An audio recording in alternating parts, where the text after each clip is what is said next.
In today's video, I'm going to teach you how to post announcements in Google Classroom. First, open your browser and head to classroom.google.com. Make sure you're signed in with the correct school or work account so you see the right classes. On the homepage, you'll see a grid of class cards. Find the class where you want to share your message and click into it.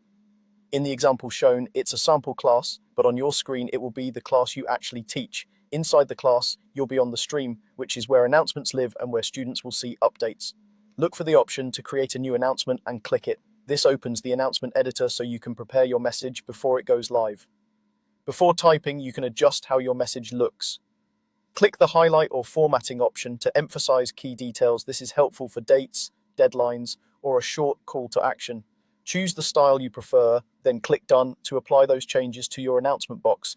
Now type your announcement, keep it clear and concise, and lead with the most important points so students catch it quickly. If you're sharing logistics, include the what, where, and when.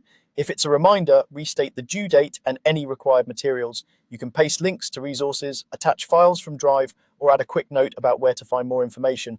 Avoid including any personal or sensitive information. Stick to class-related details only. Take a moment to proofread. Read it once for clarity and once for accuracy.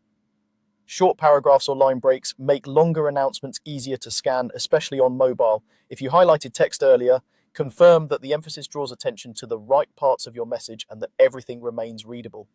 When you're happy with how it looks, click Post.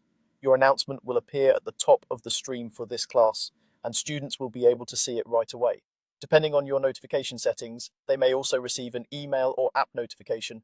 If you notice a typo after posting, don't worry, you can open the announcement to edit it or remove it and repost. That's all there is to it. Open Google Classroom, go into your class, start a new announcement, apply your highlight or formatting, type your message, and post. With these steps, you can keep your class informed, reduce confusion, and make sure everyone stays on track. Thanks for watching and happy teaching.